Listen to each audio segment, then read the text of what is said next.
Hello जिन बच्चों, एक बार फिर से स्वागत है आप सभी का आपके अपने यूट्यूब चैनल प्रतिभा क्लासेज पर। रिटर्न हम लोग बात करने वाले हैं फिजिक्स एनसीईआरटी न्यूमेरिकल क्लास को लेकर के अपनी, जिसमें आज की क्लास में हम लोग चर्चा करेंगे गतिमान आवेश और चुंबकीय क्षेत्र से जितने भी पॉसिबल न्यूमेरिकल बन सकते हैं, जितने भी टाइप के न्यूमेरिकल बोर्ड में बन सकते हैं, उन सब पर चर्चा करेंगे। इसके पहले हमने आपको इसका एक छोटा सा क्लास दिया था जिसमें 5 न्यूमेरिकल दिए थे। आज की क्लास में टॉप 15 न्यूमेरिकल कंप्लीट करने वाले हैं, जो कि आपके बोर्ड एग्जाम के दृष्टि से महत्वपूर्ण न्यूमेरिकल है। ठीक है, तो चलिए शुरू करते हैं बिना किसी देरी के। आपकी स्क्रीन पर आपका आज की क्लास का पहला न्यूमेरिकल ये है। दो समान आवेशित कण हैं, यानी कि जो कण हैं उनके भैया आवेश समान है ना। जो जो पॉइंट आप हाईलाइट कर सकते हो पढ़ते वक्त, उनको फटाफट ऐसे दिमाग में हाईलाइट करते चलना। ए व बी है, जिनको समान त्वरक विभव से त्वरित किया जाता है। सिंपल कहें तो दोनों पार्टिकल के विभव भी कॉमन है। एक समान चुंबकीय क्षेत्र के लंबवत प्रवेश कराते हैं। थ्योरी अगर आपने मन से पढ़ रखी है, जब भी किसी चार्ज पार्टिकल को किसी मैग्नेटिक फील्ड में परपेंडिकुलर या लंबवत प्रवेश कराते हैं, तो भैया वो उसमें सर्कुलर पथ पर गति करने लगता है, मतलब वृत्तीय पथ पर गति करने लगता है, प्रवेश कराते हैं, जिससे वे क्रमशः R1 व R2 यानी दो वृत्तीय पथ हैं जिनके रेडियस क्रमशः दे रखे हैं R1 व R2, त्रिज्याओं के वृत्तीय पथों को पूरा करते हैं। ए व बी के द्रव्यमानों का तुम्हें रेशियो बताना है, मतलब mass of A particle is to mass of B particle का तुम्हें रेशियो फाइंड करना है। वो भी किसके पद में ज्ञात करना है? R1 व R2 के पद में। तो सिंपल कहें, m का r के साथ क्या रिलेशन है, बस ये फाइंड करना है। तो इसमें कोई बड़ी बात नहीं अपने लिए। लंबवत प्रवेश कराने पर वृत्तीय पथ में वो गति करता है। तुम्हें याद होगा इसके लिए जो रेडियस का तुमने फार्मूला लिखा होगा, वो उम्मीदन सभी को याद होगा, r बराबर mv अपान क्यूबी, है ना। याद होगा अच्छे से ये। अब बात करते हैं कि मुझे मास की वैल्यू चाहिए रेडियस के रिस्पेक्ट में। एक्चुअल में ये जो r है वही कैपिटल R के रूप में है, कोई डाउट नहीं इसमें, हमने स्मॉल r लिख दिया है। अब बारी है ये किसी प्रकार हम v की वैल्यू ढूंढ के लाए। अगर आपने पढ़ा हो काइनेटिक एनर्जी को k से लिखते हैं, और उस k का जो भैया फार्मूला होता है वो QV होता है। यहाँ पर जो V है ये वोल्टेज है, याद रखना है, ठीक है। QV बराबर हाफ mv स्क्वायर, और ये वाला जो V है ये वेलोसिटी ऑफ पार्टिकल है, और ये भी वेलोसिटी ऑफ पार्टिकल है। तो यहाँ से हम V की वैल्यू निकाल देते हैं। V बराबर भैया क्या निकलेगा? 2QV बटे में m। चूंकि ये स्क्वायर था तो यहाँ पर स्क्वायर रूट आ जाएगा, इसमें कोई बुराई वाली बात नहीं है। उम्मीद करते हैं आपको यहां तक समझने में कोई समस्या नहीं हुई होगी। अब क्या करते हैं, इस v वाले डेटा को उठाते हैं और r वाले फॉर्मूले में ले चलते हैं। चूंकि ये सब कैपिटल R में दे रखे तो हम इसे कैपिटल R ही लिख देते हैं। क्या लिखें बोलो? हम लिखेंगे इसे m अपान QB, और v की वैल्यू को वहां रख देते हैं चल के, है ना। तो इनटू में लिख देते हैं √2QV बटे रूट में m। उम्मीद करते हैं जो ये लिखा है वही ये लिखा है, समझ गए होंगे आप, है ना। अच्छा, एक चीज पहले ही नोटिस कर लो आप, देखो चार्ज भी कांस्टेंट है, वोल्टेज भी कांस्टेंट है, और जो मैग्नेटिक फील्ड है वो भी कांस्टेंट ही है भैया। कह रहा एक समान मैग्नेटिक फील्ड है, मतलब पार्टिकल ए और पार्टिकल बी दोनों के लिए मैग्नेटिक फील्ड भी कांस्टेंट, दोनों के चार्ज भी कांस्टेंट, दोनों के पोटेंशियल डिफरेंस भी कांस्टेंट। तो बचा क्या? वेरिएबल अपने पास क्या है? वेरिएबल है केवल मास। तो इसका मतलब पूरे सवाल पर बस मास पर फोकस करो आप, बाकी चीजों को ध्यान से हटा दो आप। अब आप मुझे बताओ, क्या इसे हम ये लिख सकते हैं? इसको थोड़ा सा सही करने के लिए ऊपर नीचे रूट एम से गुणा भाग करा लेते हैं, है ना। ऊपर भी गुणा करा दिया और नीचे भी गुणा करा दिया। अब आप ध्यान से मुझे बताओ, क्या ये रूट एम गुणा करके m बन जाएगा? तो ये वाले m से ये वाला m कैंसिल। तो ऊपर आप क्या देखने को मिलेगा आपको? ऊपर मिलेगा 2QVm बटे QB, है ना। अच्छा, मुझे केवल इस m से ही लेना देना है, तो हम बाकी चीजों को छोड़ देते हैं क्योंकि सब कुछ तो कांस्टेंट है। तो r को अपने को रिलेशन एक मिल जाएगा, r directly proportional to square root के भीतर m। उम्मीद करते हैं यहां तक सभी को आया, है ना। अब अपने को चाहिए रेशियो, अपने को क्या चाहिए? रेशियो। तो निकालते हैं यार भैया। तो एम ए के रिस्पेक्ट में रेडियस को आर ए या R1 मान सकते हैं, ठीक है। तो हम सिंपली इस फार्मूले को एक्सप्रेस कर सकते हैं, R1 बाई R2 बराबर स्क्वायर रूट एम ए बटे स्क्वायर रूट एम बी, है ना।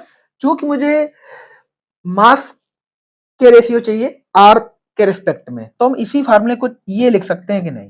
अगर यहाँ से स्क्वायर रूट हटाएंगे तो सामने स्क्वायर आ जाएगा, तो हम लिख सकते हैं M A upon M B बराबर R1 बटे R2 होल स्क्वायर कर लो, या ऐसे ही दोनों पर स्क्वायर लगा दो।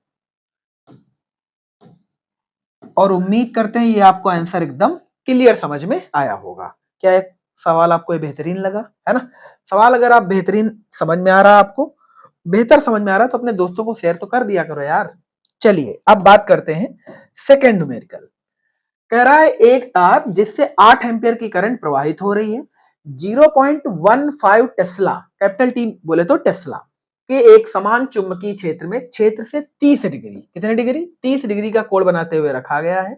इसकी एकांक लंबाई पर लगने वाला तुम्हें बल फाइंड करना है ना? तो जो डेटा दे रखे उन्हें लिखते हैं फटाफट। जो आई की वैल्यू है भैया वो कितनी है? 8 एम्पियर, और जो बी की वैल्यू है वो है 0.15 टी, है ना? और जो थीटा है वो है 30। इसकी एकांक लंबाई पर लगने वाला फोर्स चाहिए अपने को। एक्चुअल में ये जो पूरी भाषा पढ़ लीजिए आप, एकांक लंबाई पर बल चाहिए, इसका मतलब एफ नहीं चाहिए, एक्चुअल में एफ अपान एल चाहिए, है ना? ये चाहिए आपको कंप्लीट। अब आपको याद हो तो फार्मूला आपका ये होता है एफ बराबर आई बी एल साइन थीटा। यानी अगर कोई current carrying wire magnetic field में रखा है तो उस पर एक फोर्स लगता है जिसका magnitude I B L sine theta होता है, और जिसका डायरेक्शन आप फ्लेमिंग के लेफ्ट हैंड रूल से निकालते हैं। मुझे यहाँ पर एफ अपान एल चाहिए, तो इस एल को यहाँ ले आते हैं। मतलब हम इस चीज को ऐसे लिख सकते हैं एफ अपान एल बराबर, इसका यहाँ पर यूनिट न्यूटन होगा, बट इसके सवाल की डिमांड के हिसाब से इसका यूनिट न्यूटन पर मीटर होगा। ठीक है, अब यहाँ पर फार्मूला क्या बचेगा? आई बी साइन थीटा। आई की वैल्यू बोलो कितनी है यार? चलो एक बार लिख देते हैं, आई बी साइन 30, है ना? अब वैल्यू पुट कर लो।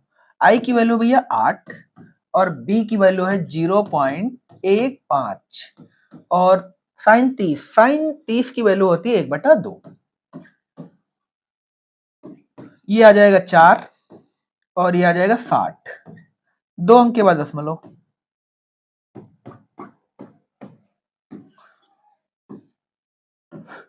इसका जो यूनिट आएगा वो भैया न्यूटन पर मीटर आएगा, इसका यूनिट न्यूटन पर मीटर आएगा। उम्मीद करते हैं बेहतरीन आपको लगा होगा। ये सब याद रखना, पूछे हुए स्टैंडर्ड सवाल हैं, ठीक है? ये मत सोचना तुम सरल सरल से उठा के चिपका दिया ना, एक्चुअल में हमने वो सारे सवाल लिए हैं जो पूछे गए हैं। ठीक, इसका मतलब सरल भी सवाल आते हैं, बहुत सारे कठिन भी आते हैं, है ना? अगला सवाल कह रहा है एक लंबा तार है जिसको चित्रानुसार मोड़ा गया, और उम्मीद है आप चित्र समझ पा रहे होंगे, जिसमें एक सीधा वायर है, एक लूप वायर है। इस लूप वायर का जो रेडियस है वो ए है, और जिसमें जो ग्रीन कलर से दिखाया है वो करंट की डायरेक्शन है, और ओ इस गोले का सेंटर है। ठीक है, अब सवाल सुन लो। इसमें आई एम्पियर की धारा है, वृत्तीय भाग के केंद्र पर आपको चुंबकीय क्षेत्र का परिमाण व दिशा बताना है। मतलब इस ओ वाले पॉइंट पर आपको वेक्टर बी फाइंड करना है। क्या फाइंड करना है? Vector B. सिंपल कहें तो पॉइंट ओ पर वेक्टर बी निकालना है ना? इसके लिए आप क्या करो, इसमें दो आकृतियां आपको दिखनी चाहिए, एक तो वायर दिखना चाहिए और आपको एक लूप दिखना चाहिए। अब बस आपको कुछ पॉइंट याद होने चाहिए, क्योंकि वेक्टर बी एक वेक्टर क्वांटिटी, इसलिए आपको रूल आने चाहिए कि किसी भी पॉइंट पर वायर या लूप की वजह से हम मैग्नेटिक फील्ड का डायरेक्शन कैसे फाइंड करते हैं। तो आपने पढ़ा होगा एक पाम रूल फर्स्ट, जिसमें जो थंब है वो करंट की डायरेक्शन में रखा जाता है और फिंगर्स उस पॉइंट की तरफ रखते हैं जहां पर मैग्नेटिक फील्ड फाइंड करनी होती है। तो फिंगर जिधर कर्ल करती है, या कह ये वाला सरफेस ऑलवेज मैग्नेटिक फील्ड की दिशा को व्यक्त करता है। बस यही कॉन्सेप्ट यहां लगा दीजिए, आपका काम हो जाएगा। क्या ये वायर है? इस वायर में यहां पर करंट देखो तो कुछ ऐसे है, ऐसे। अब करंट ऐसे है तो पॉइंट ओ ऐसे होगा। अब पॉइंट ओ ऐसे होगा तो यहां पर आंसर होगा बाहर, मतलब लूप की वजह, सॉरी वायर की वजह से आंसर कहां होगा? बाहर। अब सभी जानते हो बी वायर के लिए फार्मूला क्या लिखते हैं? बी वायर के लिए फार्मूला लिखा जाता है mu naught upon 2 pi into में आई अपान आर। अगर हम यहाँ पे डायरेक्शन मार्क करें तो हम सिंपल कह सकते हैं बाहर की ओर।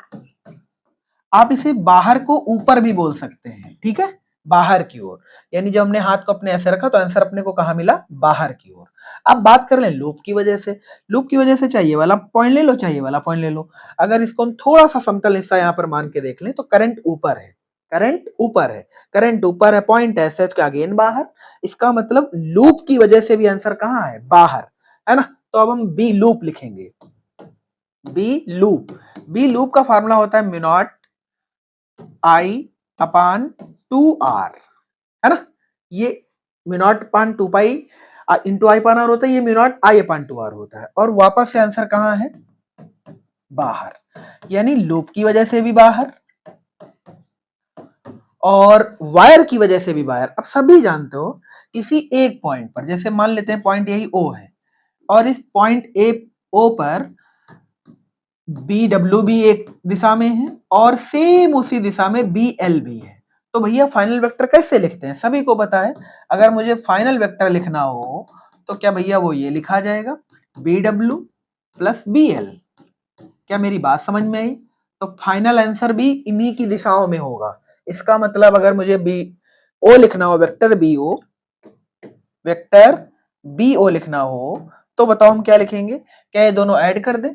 इन दोनों को ऐड करना बड़ा सिंपल है, क्या यहाँ से जो कॉमन है कर लीजिए।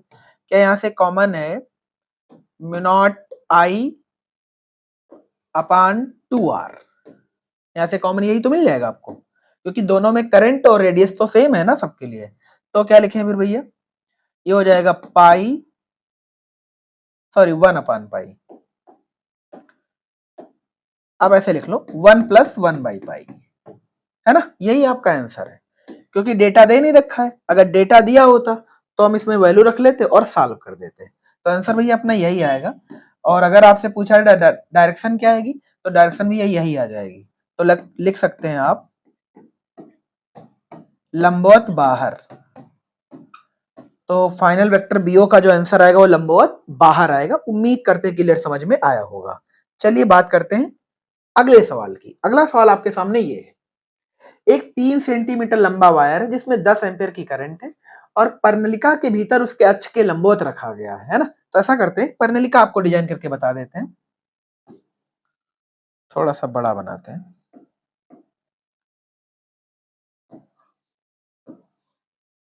ये एक पर्णलिका है ना। पर्णलिका को बनाने के लिए आपको अगर कुछ कहानी याद रह गई हो तो इसमें भैया ऐसे विद्युत रोधी तार लपेटा जाता है और इसमें करंट प्रवाहित की जाती है। क्या प्रवाहित की जाती है, करंट, है ना। जब इसमें करंट प्रवाहित करते हैं तो अगर आपको याद हो तो भैया इस पर्णलिका में समांतर मैग्नेटिक फील्ड आ जाता है। जैसे मान लेते हैं कुछ ऐसे,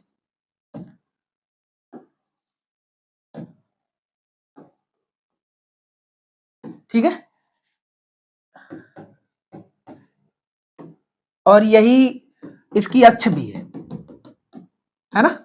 यही लाइन पर्णलिका की अक्ष भी है। तो इसका मतलब अक्ष के समांतर एक मैग्नेटिक फील्ड जनरेट हो गया इसके भीतर, पर्णलिका के भीतर। अब सवाल सुनो, पर्णलिका के भीतर उसके अक्ष के लंबवत रखा गया है, यानी एक जो वायर है वो पर्णलिका की अक्ष के लंबवत है।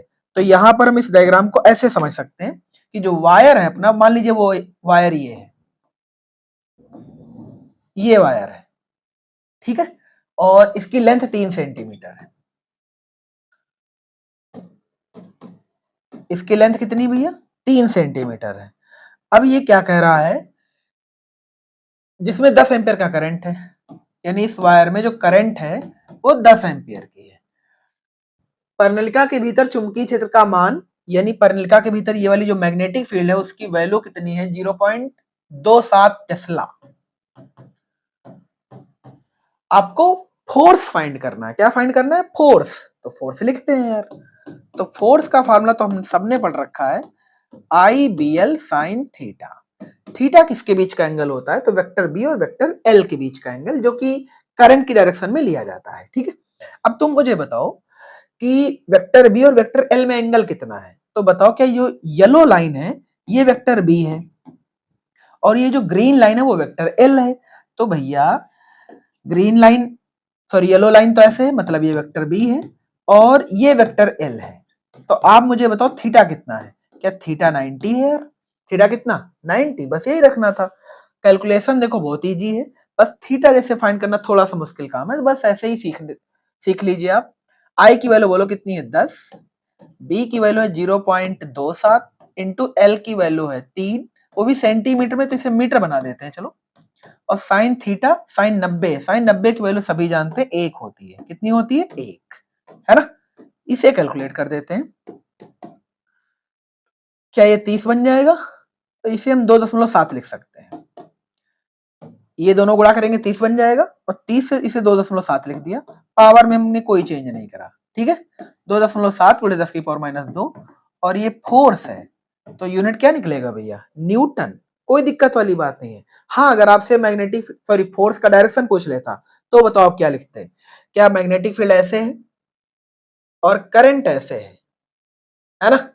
तो क्या फोर्स इधर, मतलब इस वायर पर जो फोर्स लगेगा वो लंबवत बाहर होगा या तो लंबवत अंदर होगा, क्योंकि हमने मैग्नेटिक फील्ड का डायरेक्शन जिस हिसाब से लिया उस हिसाब से तो बाहर होगा, बट आप रिवर्स भी ले सकते हो तो लंबवत अंदर होगा। कुल मिला के लंबवत बाहर या लंबवत अंदर, ठीक है।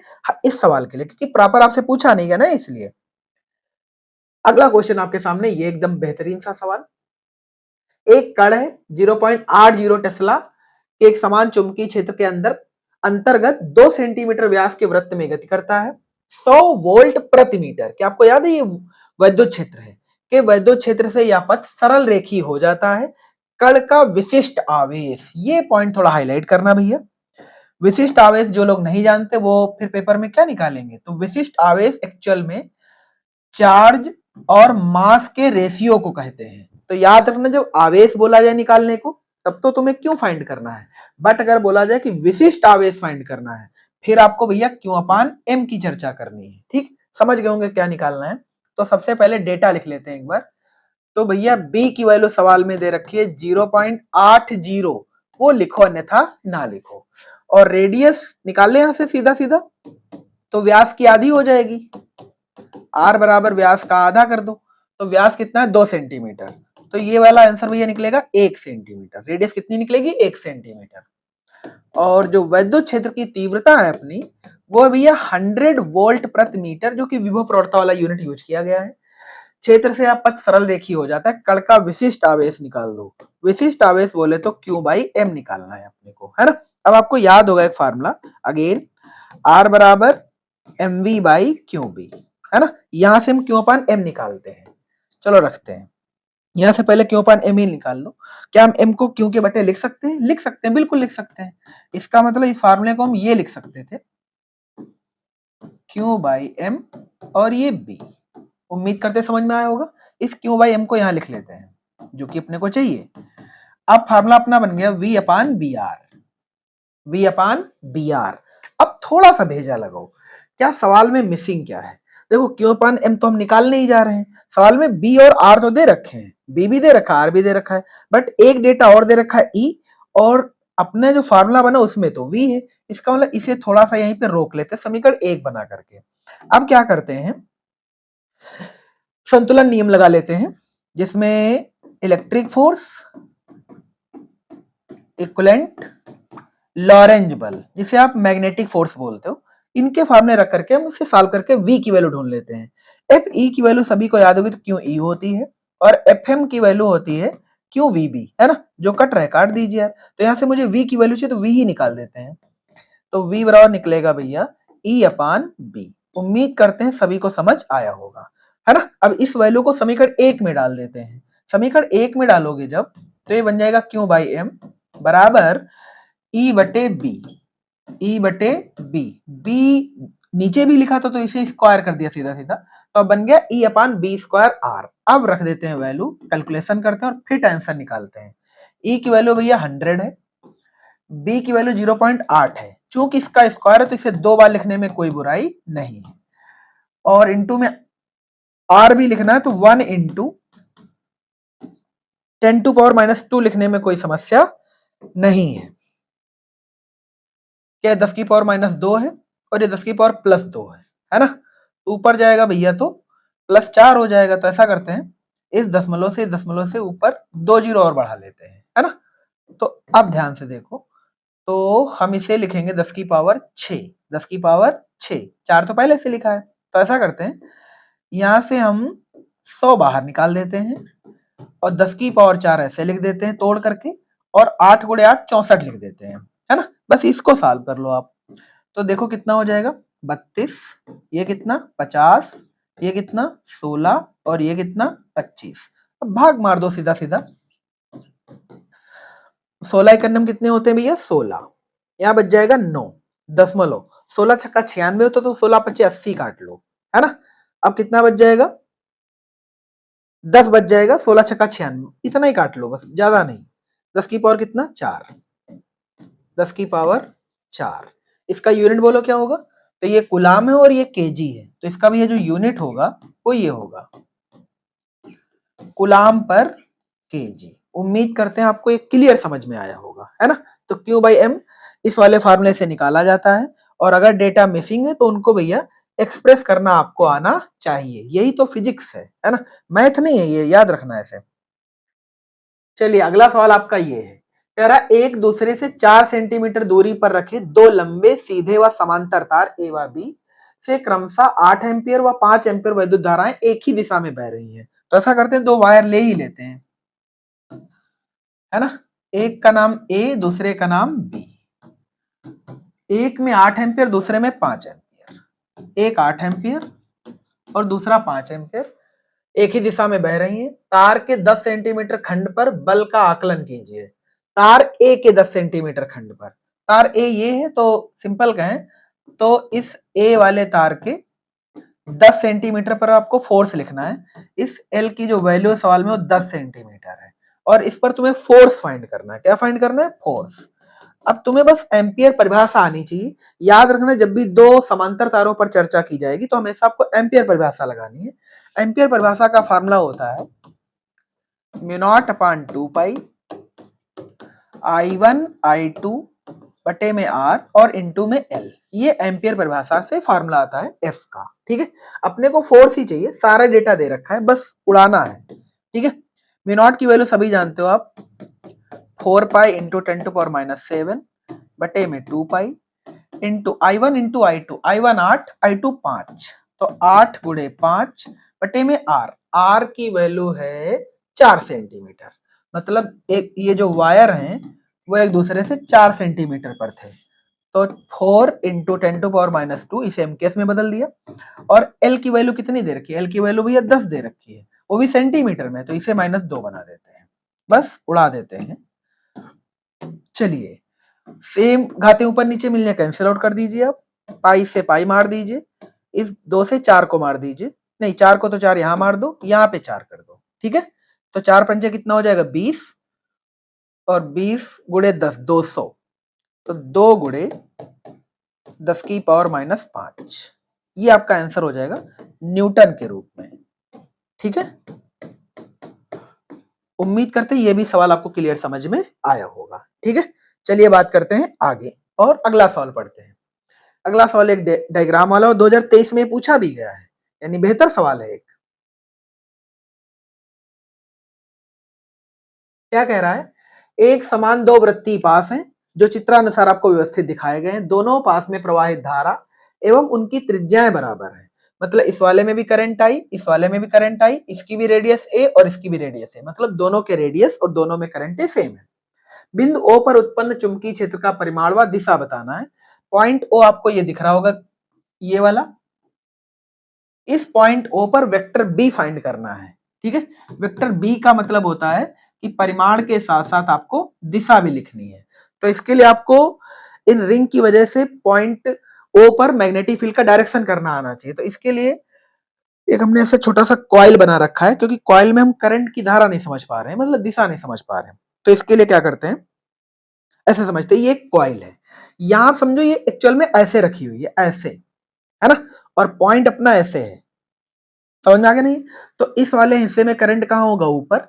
जब इस वाले हिस्से में करंट ऊपर होगा तो इस वाले हिस्से में करंट ऐसे होगा, और इस वाले हिस्से में करंट नीचे होगा, और इस वाले हिस्से में करंट इस तरफ होगा, ऐसे। क्या मेरी बात समझ में आ गई ना। यहां पर जो कॉइल रखी वो ऐसे रखी है, इसका मतलब इस वाले हिस्से में करंट अंदर जा रहा और इस वाले हिस्से से करंट बाहर, इस वाले हिस्से में करंट उधर और इस वाले हिस्से में करंट मेरी तरफ। क्या मेरी बात समझ में आ गई ना? इसका मतलब कॉइल रखी कैसे, ये बात अपने को आ गई। ठीक है, अब इनकी वजह से मैग्नेटिक फील्ड फाइंड कर देते हैं। हम कॉइलों के चलो नाम रख देते हैं थोड़ी देर के लिए। मान लेते हैं ये पहली कॉइल है और ये वाली दूसरी कॉइल है, ताकि हम B1 B2 अच्छे से मार्क कर पाए। अब बताओ मुझे आप, ये ऐसे रखी हुई है, यहां पर मैग्नेटिक सॉरी करंट ऊपर है, करंट ऊपर है और पॉइंट वैसे है, यहां पर करंट ऐसे है और पॉइंट वैसे है। तो इस वाले के पॉइंट के रिस्पेक्ट में चलते हैं।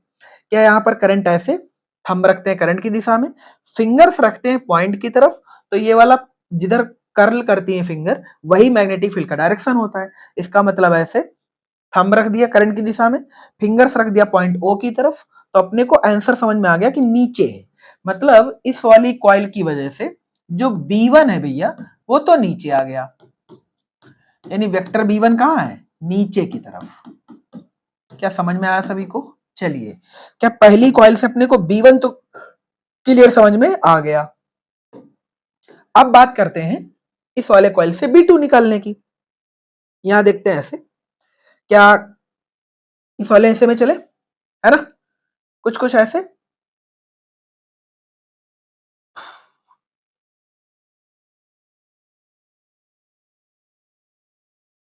अब ठीक है ना? इस वाले हिस्से में करंट ऐसे और पॉइंट ऊपर है, करंट ऐसे पॉइंट ऊपर। क्या फिंगर उस तरफ ऐसे क्रॉस हो रही है, इसका मतलब मैग्नेटिक फील्ड ऐसे होगा, है ना? ऐसे भी लिख सकते हो और इस लाइन पर ऐसे भी लिख सकते हो। जैसे मैग्नेटिक फील्ड यहाँ पर नीचे लिखा, ऊपर भी लिख सकते हैं आप। ठीक है, तो यहाँ पर जो भैया वेक्टर B2 होगा वो ऐसे होगा, है ना? अगर आप क्लियर देख पा रहे हो, वेक्टर B1 और वेक्टर B2 के बीच एंगल 90 है, के बीच एंगल 90 है। अरे ये वाला एंगल तो सभी को नजर आ रहा होगा, ये एंगल 90 है। अब आप सभी जानते हो, जब दो वेक्टर राशियां 90 डिग्री पर होती हैं, जब दो वेक्टर राशियां 90 डिग्री पर होती हैं, तो उनका आर कैसे लिखते हो, है ना? तो आर बराबर लिखते हो ए स्क्वायर प्लस बी स्क्वायर का स्क्वायर रूट, है ना? यानी दो वेक्टर अगर 90 डिग्री पर हैं तो उनका नेट आंसर लिखते हैं ए स्क्वायर प्लस बी स्क्वायर का स्क्वायर रूट। इसका मतलब पॉइंट ओ पर अगर मुझे आंसर करना है तो हम लिखेंगे बी ओ। क्या लिखेंगे? वेक्टर बी ओ बराबर B1 square plus B2 square और इसका क्या, स्क्वायर रूट। उम्मीद करते हैं आपको ये फार्मूला बिल्कुल समझ में आया होगा। ठीक है, अब ध्यान से एक चीज और देख लो आप। एक्चुअल में इसका जैसे आंसर आ रहा उस हिसाब से आपको पहले कॉइल की वजह से अक्ष पर आंसर करना आना चाहिए। कॉइल की वजह से अक्ष पर आंसर करने का भी यह जो फार्मूला होता है, mu not an I a square. चूंकि यहाँ पर फेरे हैं नहीं तो हम सीधा इसको काउंट ही नहीं करेंगे।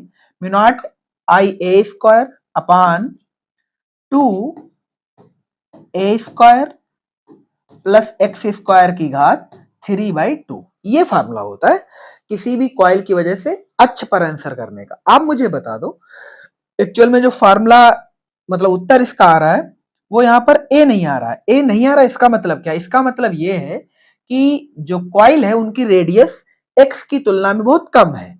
मतलब ए बहुत छोटा है, किससे? एक्स से। अब तुम मुझे बताओ, अगर इस दूरी की तुलना में अगर इसकी रेडियस बहुत छोटी है और ये वैल्यू 3/2 घात में चल रही हो, तो ऐसी हालत में ए को छोड़ दिया जाएगा, ए को, क्योंकि ये नेग्लेक्ट माना जाएगा। जब इसे छोड़ दिया जाएगा तो तुम्हारा फार्मूला बनेगा क्या? क्या फार्मूला हमारा बनेगा?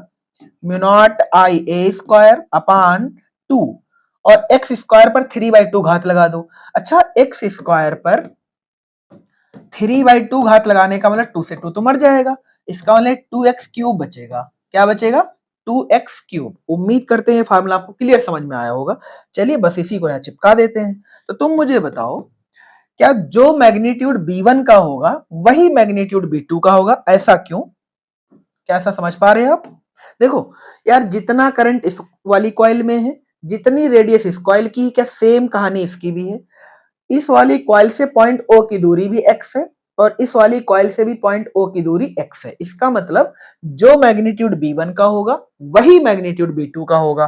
तो B1 का मैग्नीट्यूड B2 का मैग्नीट्यूड के बराबर होगा, है ना? B1 बराबर B2 होगा और B1 की वैल्यू क्या निकली है? Mu naught I a square upon 2x cube. तो इसे दो बार लिख देते हैं, चलो, हालांकि लिखना तो नहीं चाहिए मुझे। Mu naught I a square upon 2x cube, again mu naught I a square upon 2x cube, है ना, और इन सभी वैल्यू का भैया क्या है, स्क्वायर, और फिर स्क्वायर रूट है। तो ऐसे में क्या करते हैं, यही चीज कॉमन करके √2 से मल्टीपल कर देते हैं। तो सिंपल बोलो, हम ये ना लिख दें mu naught I a square upon 2x cube, बस इसमें √2 से मल्टीपल करना है। क्या अपना ये आंसर होगा? ऑफ कोर्स, है ना। अगर हम पूछें यूनिट, यूनिट इसका टेस्ला, डायरेक्शन बोलो क्या लिखें, क्या डायरेक्शन लिख सकते हैं, चाहे ये कॉइल ले लो चाहे ये कॉइल, क्या दोनों ही कॉइल से जो आंसर होगा 90 डिग्री पर होगा। अरे इन दोनों के बीच में होगा ऐसे, ये वेक्टर बी है, तो जो वेक्टर बी होगा वो इस कॉइल से भी 45 डिग्री पर होगा और इस कॉइल से भी 45 डिग्री पर होगा। 90 का आधा कितना, 45 डिग्री। तो यहाँ पर आराम से लिख सकते हो आप कि जो वेक्टर बी होगा वो पहली कॉइल या दूसरी कॉइल, कोई भी कॉइल पिक कर लो, किसी भी कॉइल से 45 डिग्री के कोण पर होगा। उम्मीद करते हैं ये सवाल आपको बेहतरीन समझ में आया होगा। और एक चीज बता दें आपको, ये 2023 यूपी बोर्ड में पूछा भी गया है। ठीक है, चलिए बात करते हैं आगे। अगला सवाल आपके सामने ये एक बेहतरीन सा है। एक सीधा लंबा तार है जिससे 10 सेंटीमीटर दूरी पर आपको चुंबकीय क्षेत्र की तीव्रता 10⁻⁻6 टेस्ला दी गई है। तार में वैद्युत धारा फाइंड करनी है। एक वायर है जिसमें कुछ करंट है, कितनी है नहीं पता है। इससे 10 सेंटीमीटर पर एक मैग्नेटिक फील्ड है 10⁻6 टेस्ला। आपको ये करंट फाइंड करनी है। याद होगा इस वायर की वजह से जो करंट मैग्नेटिक फील्ड लिखी जाती है वो लिखी जाती है mu naught I upon 2 pi R. सारी वैल्यू रख लो भैया, क्योंकि अपने को आई चाहिए तो हम इसे आई बराबर ही चेंज कर लेते हैं, बी 2 पाई आर बटे में म्यू नॉट, है ना। चलो वैल्यू रख देते हैं। बी की वैल्यू बोलो कितनी है, बी की वैल्यू 10⁻⁻6 है। 2 पाई को तो एजिट रख लो। आर की वैल्यू 10 सेंटीमीटर, तो 10 गुणे 10⁻⁻2 लिखने में कोई बुराई नहीं है। इसकी वैल्यू सभी जानते हैं 4 पाई इंटू 10⁻⁷ होती है।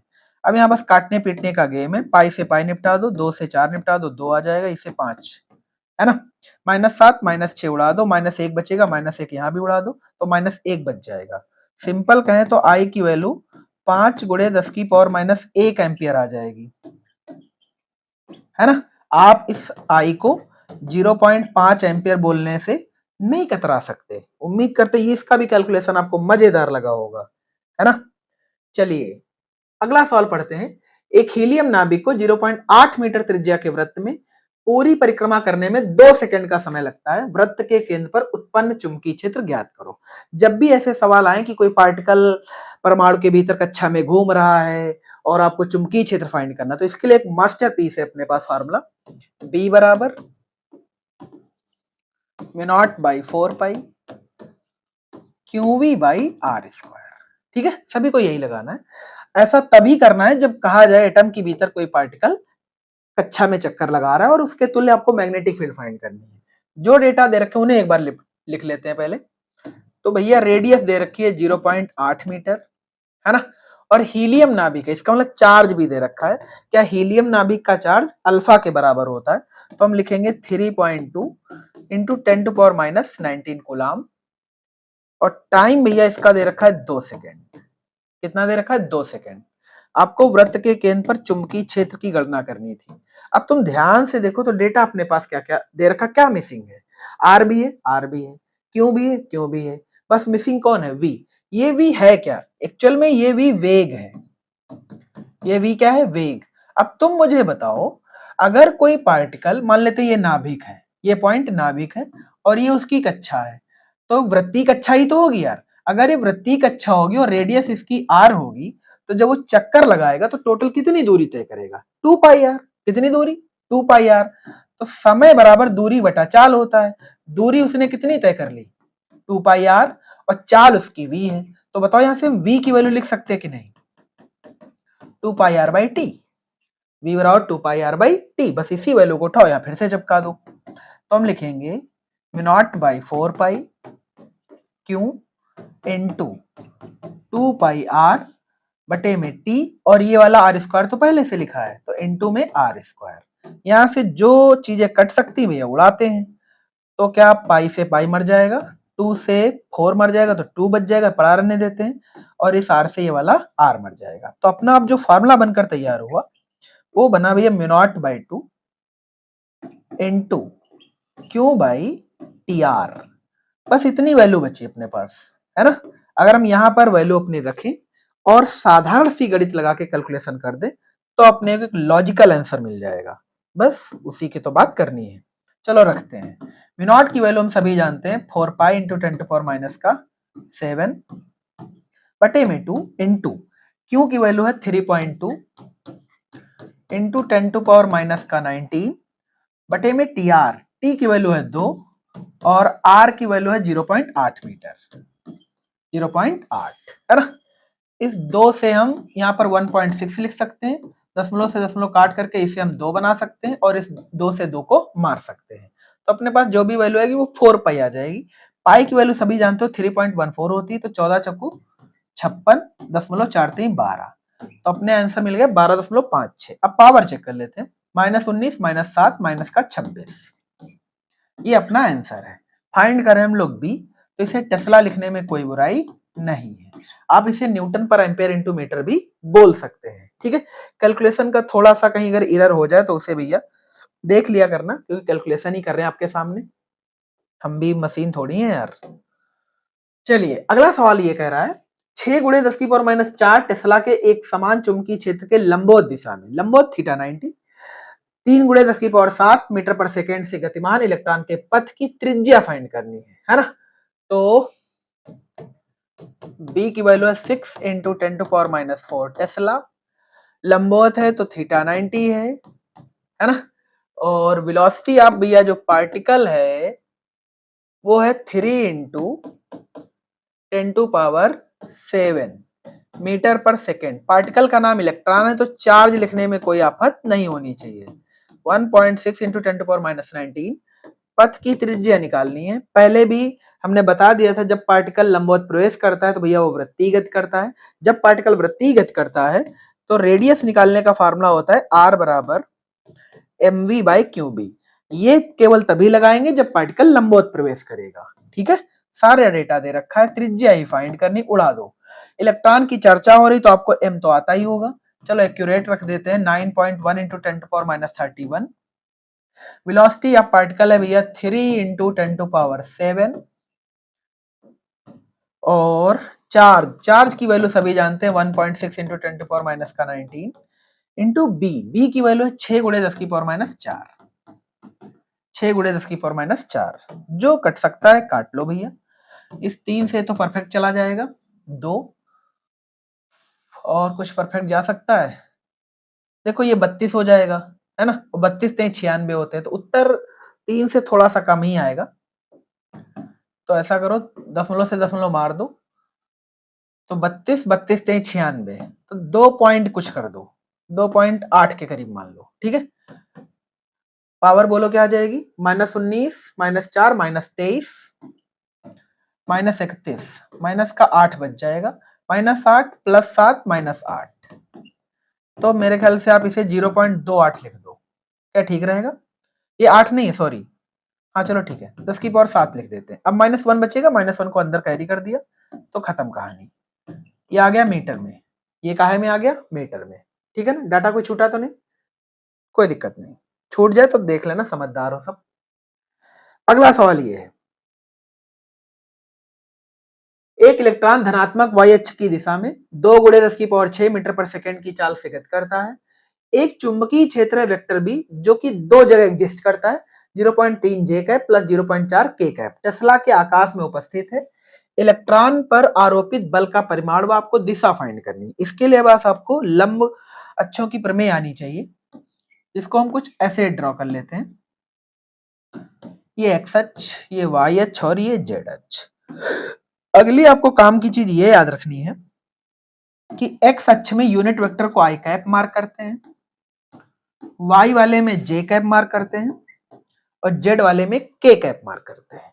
मतलब अगर कोई डेटा k कैप साइन के साथ है, समझ लेना वो z अक्ष में चला गया, जो i कैप साइन के साथ है वो x अक्ष में गया, जो j कैप के साथ है वो y अक्ष में गया। इससे पहचान हो जाती है कि कौन सा पार्टिकल या कौन सी वैल्यू कहां पर एग्जिस्ट करती है। चलो समझते हैं। कह रहा है इलेक्ट्रॉन धनात्मक y अक्ष की दिशा में चलता है ना। तो y अक्ष ये है धनात्मक, याद रखना जितनी भी अक्षें आपके सामने वो सब धनात्मक है। अगर हम इनके ऋणात्मक अक्षें ले लें तो इनके डेड डैश वर्जन सब ऋणात्मक हो जाएंगे, जैसे ये माइनस वाई हो जाएगा, ये माइनस एक्स हो जाएगा और ये माइनस का जेड हो जाएगा। ठीक है, तो जो ब्लैक से आपको लाइनें दिख रही हैं वो भैया धनात्मक अक्षें हैं, एक्स वाई जेड। ठीक है, तो धनात्मक वाई की दिशा में इतनी रफ्तार से चलता है, इसका मतलब जो वेलोसिटी या पार्टिकल है वो इस वाले पॉइंट पर है। इस v की चलो वैल्यू यहाँ पे रख देते हैं, v की वैल्यू है 2 गुणे 10 की पावर 6 मीटर पर सेकेंड। इसमें देखो आई कैप जे कैप के कैप नहीं दिया गया, बट इसने एक चीज तो बोल दी है ना कि धनात्मक वाई अक्ष में है, तो आप समझ सकते हो ये जे कैप है। ठीक है, तो v की वैल्यू तो हो गई। अब क्या कह रहा है, चाल से गति करता है और जो मैग्नेटिक फील्ड है वो दो जगह है, कहां कहां है भैया, तो वाई अक्ष में भी है, मतलब वेक्टर भी यहां पर भी है, जिसकी वैल्यू चलो लिख देते हैं 0.3 है ना, और यहां पर भी है 0.4। ये वाली वैल्यू किसकी है, बी की, मतलब जो वेक्टर बी है भैया आपका वो दो जगह है, वाई अक्ष में भी है और जेड अक्ष में। बस कौन सा लेना है, बस यही चीज में भेजा लगाना है। आकाश में उपस्थित है इलेक्ट्रॉन पर आरोपित बल का परिमाण, इसका मतलब चार्ज या पार्टिकल भी समझो दे रखा है, क्योंकि पार्टिकल का नाम दे रखा है ना। अब सवाल सिर्फ ये है कि वेक्टर बी कौन सा वाला लें, तो आपको पहले फार्मूला लिखना चाहिए।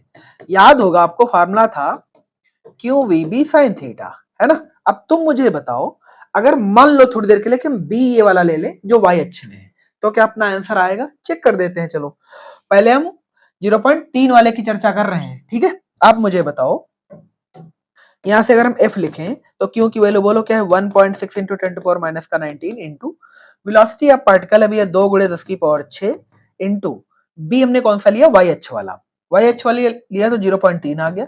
साइन थीटा, अब थीटा किसके बीच का एंगल होता है, थीटा भैया एंगल होता है, इस फार्मूले को बता दे, ऐसे लिखा जाता है Q vector V cross vector B. अब तुम मुझे बताओ जो थीटा है वो वेक्टर वी और वेक्टर बी के बीच का एंगल है। अब अगर हम तुमसे कहें ये वेक्टर बी है, वी है, ये वेक्टर बी है, तो इन दोनों में एंगल तो जीरो है, इसका मतलब ये तो साइन जीरो हो गया। साइन जीरो की वैल्यू उम्मीद करते सभी को याद होगी, साइन जीरो होती है, इसका मतलब एफ की वैल्यू तो जीरो आ गई, एफ की वैल्यू तो 0 न्यूटन आ गई। पर अपने को तो एक आंसर चाहिए ना, तो अगर हमने ये वाला वेक्टर बी यूज किया तो अपने को आंसर कितना मिला, 0 न्यूटन, इसका मतलब ये तो लाना ही नहीं था, है ना। अगर अब बी ये 0.4 के का यूज करने का ऑप्शन बच गया अपने पास, चलो इसे चेक कर देते हैं। एफ बराबर वापस से Q V B sine theta, तो क्यों बोलो कितना है, 1.6 into 10 to power minus 19 into ये माइनस 19 लिखा है, और ये है 2 गुणे 10 की पावर 6, 2 गुणे 10 की पावर 6, और बी की वैल्यू इस बार हम यूज करेंगे जेड अक्ष वाली 0.4 इंटू साइन थीटा, तो इस बार साइन बोलो कितना है, तो साइन है इस बार 90। कैसे चेक किया हमने, देखो ये तीनों की तीनों लाइनें भैया 90-90 है ना, तो हमने वेक्टर बी तो ये वाला यूज किया और वेक्टर बी ये वाला यूज किया, तो वेक्टर बी और वेक्टर बी सिंपल कहें तो वाई और जेड में एंगल कितना है भैया 90, कितना है 90, साइन 90 की वैल्यू 1 होती है, तो 16 दूना 32, 32 दूना 64, 64 दूना 128, एक अंक ये एक अंक ये, तो दो अंकों के बाद दशमलव लगा देते हैं तो 1.28 आ जाएगा। पावर चेक कर देते हैं, ये तो 1 ही बन गया, तो माइनस का 13, माइनस का 13 मतलब एफ की वैल्यू आई 1.28 इंटू 10 टू पावर माइनस का 13 newton, 1.28 into 10 to power minus 13 newton. उम्मीद करते इसमें कोई बड़ी बात नहीं थी। अगर आपसे इसका डायरेक्शन भी पूछ ले, पूछा भी गया है, तो तुम मुझे बताओ क्या ये वाई अक्ष वाली वैल्यू है, ये वाली वैल्यू जेड अक्ष में है, तो भैया एफ कौन से अक्ष में जाएगा, एक्स अक्ष में, है ना, कौन से अक्ष में जाएगा, एक्स अक्ष में। ऐसा क्यों, क्योंकि जब ये वाला फार्मूला आपने पढ़ा होगा तो एक्चुअल में v और b आपस में तो लंबवत होते हैं, साथ में जो वेक्टर f होता है वो इन दोनों की दिशा के भी लंबवत होता है। मतलब अगर वेक्टर v और वेक्टर b आपस में लंबवत हैं तो जो f निकलेगा वो इन दोनों के लंबवत होगा, साथ में ये दोनों वैल्यू भी आपस में लंबवत होंगी, इसका मतलब f की वैल्यू यहां पर एग्जिस्ट करेगी। समझ में आया सभी को, तो आंसर होगा x अक्ष में। अगला सवाल ये है, एक इलेक्ट्रॉन 0.3 टेस्ला के चुंबकीय क्षेत्र में 4 गुणे 10 की पावर 5 मीटर पर सेकेंड की चाल से 60 डिग्री के कोण पर प्रवेश करता है। इसके सर्पिलाकार पथ की त्रिज्या व चूड़ी अंतराल ज्ञात कीजिए। एकदम नवीनतम सवाल, ये भी भैया 2023 का है ना। तो लैंग्वेज पकड़ना है और पैटर्न को समझना है। तो इलेक्ट्रॉन है, तो सबसे पहले इसका चार्ज मेंशन कर लेते हैं। 1.6 इंटू 10⁻⁻⁻ का 19 कूलम। इसके लिए भैया जो मैग्नेटिक फील्ड है वो 0.3 टेस्ला दे रखी है, और इसमें एक पार्टिकल की चाल दे रखी है, velocity of particle 4 into 10⁵ metre पर सेकेंड की चाल से 60 डिग्री, थीटा कितना 60 डिग्री प्रवेश करता है, वो भी सर्पिलाकार पथ की त्रिज्या। एक्चुअल में पथ की त्रिज्या, सर्पिलाकार पथ की त्रिज्या बोले तो स्मॉल आर। और अगला क्या है, चूड़ी अंतराल। चूड़ी अंतराल आपको एक डिजाइन बनाते हैं। एक्चुअल में जब ये थोड़ा तिरछा गति करता है तो कुछ ऐसे मूव करता है, ऐसे, इसकी गति है ये, ठीक है।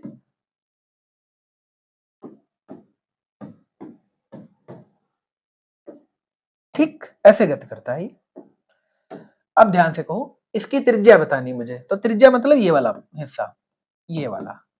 और जो चूड़ी अंतराल ना, चूड़ी अंतराल का मतलब है एक के बाद अगला गैप, ठीक है। ये चूड़ी अंतराल है।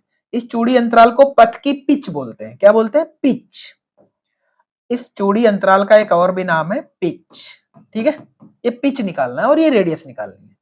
तो भैया जब पार्टिकल लंबवत प्रवेश करता था तो आर की वैल्यू mv/qb लिखते हैं, बट जब आर कुछ मतलब ऐसी पथ पे चलता है, यानी तिरछा प्रवेश करता है। तिरछा प्रवेश करना जब किसी अन्य डिग्री पर प्रवेश करता है, लंबवत प्रवेश करेगा तो आर बराबर mv/qb लगाएंगे। बट अगर वो तिरछा प्रवेश कर मतलब किसी अन्य एंगल पर प्रवेश करता है तो उसका मोमेंट कुछ ऐसे होता है मैग्नेटिक फील्ड में, तो आर कैसे लिखते हैं, तब आर लिखने का फार्मूला होता है m/qb इंटू में v परपेंडिकुलर लिया जाता है। कैसा लिया जाता है, परपेंडिकुलर, ठीक है। तो v sin थीटा, बस ये चीज याद रखनी होती है तुम्हें, अलग से हालांकि सब कुछ पढ़ाया जाता है आपको, है ना। चलो समझते हैं।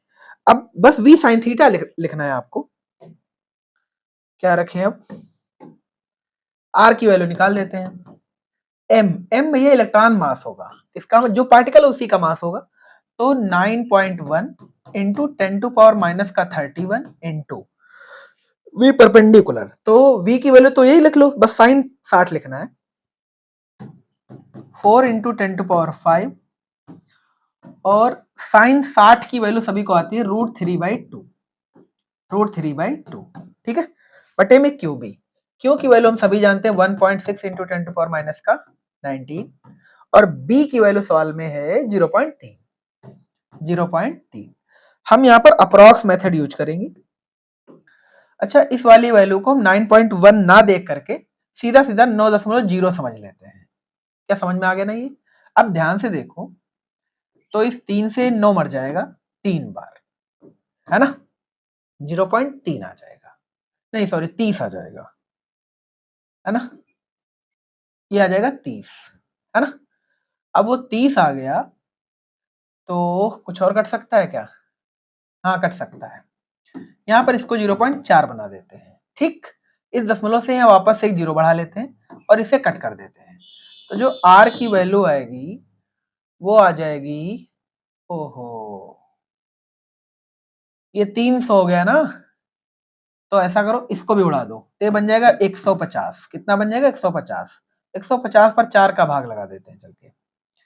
तो 150 बटे 4 इंटू √3 की वैल्यू होती है 1.732 इंटू कुछ पावर बचेगी अपने पास, -19 -31 माइनस का 12 -12 प्लस 5 प्लस का 7, सॉरी माइनस का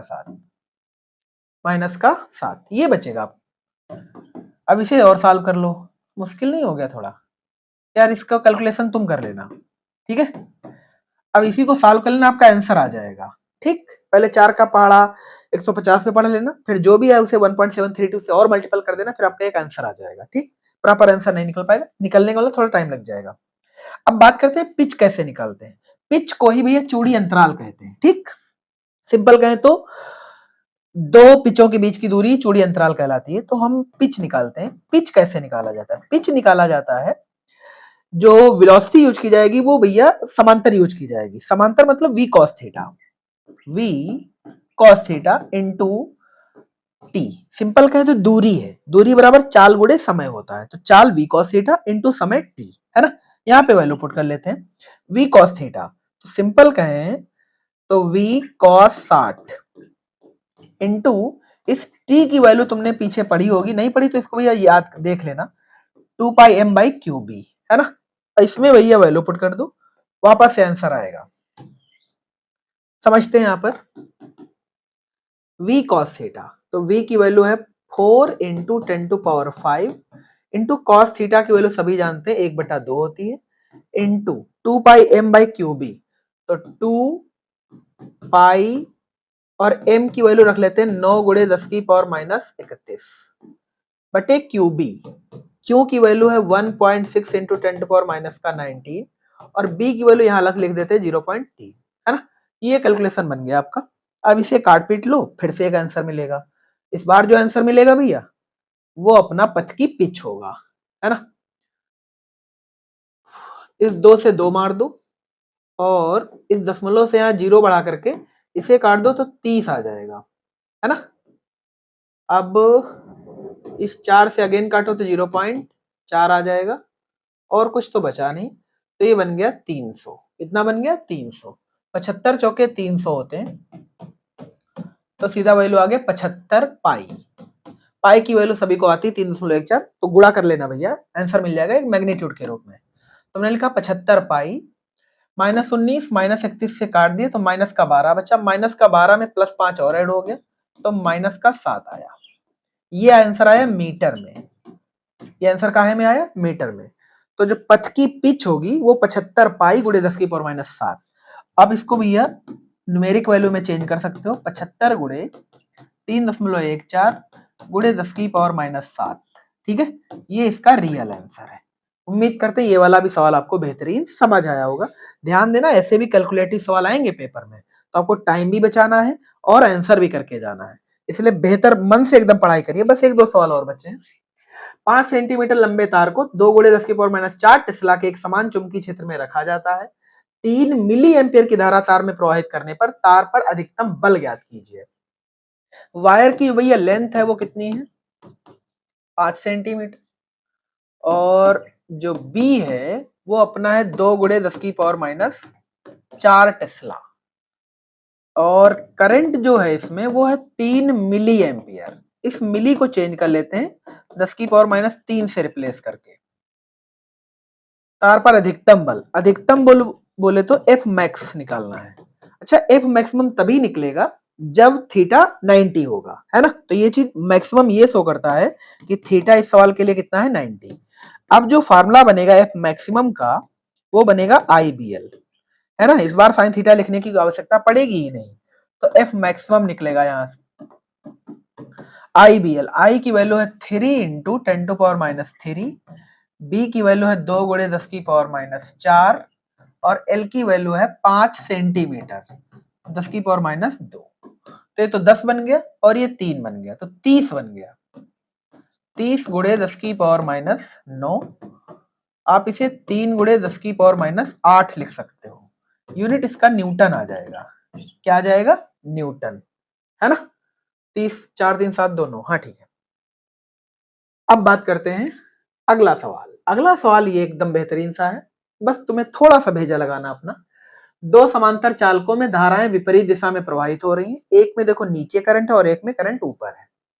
चालक X में धारा I क्या हो, यानी यही वाली धारा फाइंड करनी है, जिससे P पर उत्पन्न, P पॉइंट आपको यहां नजर आ रहा होगा, P पर उत्पन्न परिणामी चुंबकीय क्षेत्र 0 हो, जबकि Y चालक में धारा 10 एम्पियर है। मतलब जो Y चालक है उसमें करंट की वैल्यू 10 है।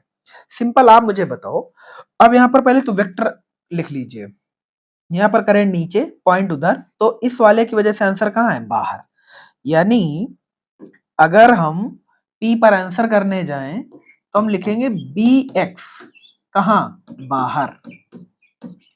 BX कहां है? लंबवत बाहर। अब बात करें अगर इस वाले वायर की वजह से, तो इसमें करंट ऊपर है, पॉइंट ऐसे रखेंगे तो आंसर आएगा अंदर। इसका मतलब इस वाले पॉइंट पर जो BY होगा वो आएगा लंबवत अंदर। समझ में आ गया सभी को? मतलब पॉइंट P के लिए एक्स की वजह से जो मैग्नेटिक फील्ड होगा वो बाहर, और वाई वायर की वजह से पॉइंट पी पर जो मैग्नेटिक फील्ड होगा वो अंदर। बहुत सिंपल सा पॉइंट अपने को समझ आया कि पॉइंट पी पर अब एक वेक्टर बाहर है, एक वेक्टर अंदर है, तो बी वाई इधर मान लो, बी एक्स इधर मान लो। अब सभी को पता है अगर दो वेक्टर अपोजिट है, अगर दो वेक्टर अपोजिट है तो पॉइंट पी पर आंसर जीरो कब होगा? पॉइंट पी पर आंसर जीरो कब होगा? पॉइंट पी पर आंसर जीरो तब होगा जब वेक्टर बी एक्स बराबर हो वेक्टर बी वाई के। बस अगर ये तुम्हें कॉन्सेप्ट आता था तो कहानी खत्म। तो बस उड़ाते हैं, चलो इसी को सॉल्व कर दो, आपका आंसर आ जाएगा। तो वेक्टर बी एक्स चलो हम लिखते हैं, वेक्टर बी एक्स बराबर vector B Y. Vector B X की वैल्यू सब लोग बोलो, ये वायर है, वायर की वजह से बाह्य बिंदुओं के लिए जो आंसर लिखते हैं ना वो ये लिखते हैं, mu naught I upon 2 pi R. हम ये बी एक्स की वैल्यू लिखे हैं बराबर mu naught I upon 2 pi R. ये वैल्यू हमने बी वाई के लिए पुट कर दी। अब कुछ नहीं चेंज है, तो बस करंट की वैल्यू थोड़ी सी चेंज है और आर की वैल्यू चेंज है। तो यहां से देखो ध्यान से, जो कट सकता है पहले रख लेते हैं वैल्यू, फिर काटते हैं यार, वरना तुम पूरा काट दोगे। म्यू नॉट आई अपान 2 पाई। अब बोलो एक्स वाले वायर से पॉइंट पी की दूरी क्या है, तो भाई टोटल ऐड कर दोगे तो 15 सेंटीमीटर निकल आएगा। तो इनटू 15 सेंटीमीटर बराबर म्यू नॉट आई, इस वाली आई की वैल्यू है 10, तो म्यू नॉट इंटू 10 बटे 2 पाई इंटू आर की वैल्यू इस वाले वायर से यहां तक की कितनी है 5 सेंटीमीटर, इसको 5 लिख दो। अब काट लो, ये तो गया पूरा है ना, और ये 3 बार चला जाएगा, सेंटीमीटर से सेंटीमीटर मर ही गया, तो 10 3 30, तो आई की वैल्यू कितनी आ जाएगी 30 एम्पियर। बस खत्म, यही सवाल था आपसे, ये आई ही तो पूछा था, तो इसका जो आंसर आएगा वो कितना आएगा 30 एम्पियर। उम्मीद करते लॉजिक और कैलकुलेशन सब समझ में आया होगा। अब बात करते हैं आज की क्लास का। हाँ, ये क्लास का आज का सेकंड लास्ट है, और वो आपका न्यूमेरिकल जो एंड में दिखाया गया वो आपका होमवर्क है। ठीक, ये सवाल समझते बहुत अच्छा सा है। प्रदर्शित चित्र में प्रोटॉन पर कार्यरत बल व दिशा फाइंड करनी है। आप देख पा रहे होंगे दो वायर हैं, एक में करंट ऊपर जिसका मैग्नीट्यूड 1 एम्पियर, इस वाले में करंट नीचे जिसका मैग्नीट्यूड 3 एम्पियर। दोनों के बीच की डिस्टेंस 2 सेंटीमीटर। इन वायर को चलो हम 1 और 2 वायर नाम दे देते हैं, है ना। अपने को कार्यरत बल व दिशा ज्ञात करना है, तो प्रोटॉन के लिए फोर्स लिखना है। तुम बताओ क्या ये जो प्रोटॉन है वो मैग्नेटिक फील्ड में गति कर रहा है? मैग्नेटिक फील्ड में गति कर रहा है तो लॉरेंज बल लगा दो यार, Q V B sine theta, Q V B sine theta.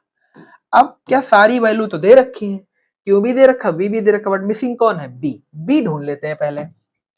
B की कहानी बोलो, क्या इस वाले वायर की वजह से, आंसर बोलो कहां अंदर, इस वाले वायर की वजह से अंदर, मतलब पहले वाले वायर की वजह से जो B1 है वो तो क्रॉस है। B1 कैसा है क्रॉस, क्रॉस बोले तो अंदर। इस वाले वायर की वजह से बोलो तो करंट है नीचे और पॉइंट रहेगा ऐसे क्योंकि सेंटर की तरफ लेना है अपने को, तो अगेन आंसर कहां अंदर। इसका मतलब जो B2 आएगा वो भी क्रॉस आएगा। अब याद करो जब दो वेक्टर एक ही दिशा में होते तो आंसर तो जुड़ जाता है। इसका मतलब इस सेंटर के लिए मुझे अगर B लिखना हो तो हम लिखेंगे B1 प्लस B2। क्या लिखेंगे B1 प्लस B2। अब यहां पर ध्यान से देखो तो B1 B2 के फार्मूले खोल लेते हैं, तो ये बन जाएगा भैया mu naught I upon 2 pi R. 2 pi R, R दोनों के लिए देखो दोनों की डिस्टेंस 2 सेंटीमीटर, तो ये 1 सेंटीमीटर हो जाएगा, है ना। तो 2 पाई आर प्लस इसके लिए भी लिख दो mu naught I upon 2 pi R. बस डेटा रख लेते हैं चलो जल्दी से। अच्छा क्या चेंज है, देखो आर भी सेम है, बस करंट चेंज है, तो ऐसा करते सब कुछ कॉमन कर देते हैं।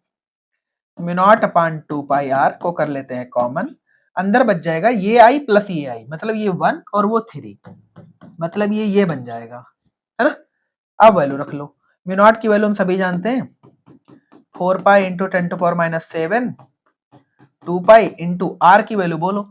अच्छा चूंकि मैं सेंटर पॉइंट के लिए लिख रहे हैं तो डिस्टेंस एक एक में बढ़ जाएगी, ये एक, तो हम क्या लिखेंगे 1 इंटू 10 टू पावर माइनस 2 और 1 प्लस 3, तो कितना हो जाएगा भैया 4। ठीक है, अब ध्यान से देखो, काटे, पाई से पाई मर जाएगा, इस 2 से ये वाला 4 मर जाएगा तो 2 आ जाएगा, तो ये आ जाएगा 8 गुणे 10 की पावर माइनस का 5।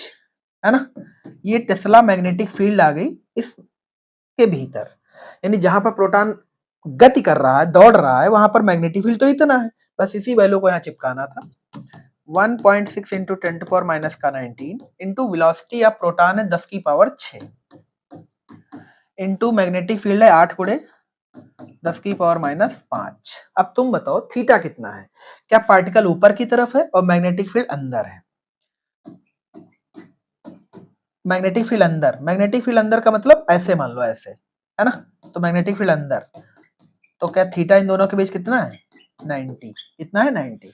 साइन 90 की वैल्यू सभी को पता है 1 होती है, तो 16 8 कितने होते हैं? 128, एक अंक के बाद दशमलव 12.8, ये 19 5 24, 24 और 6 18, तो 10⁻⁻18।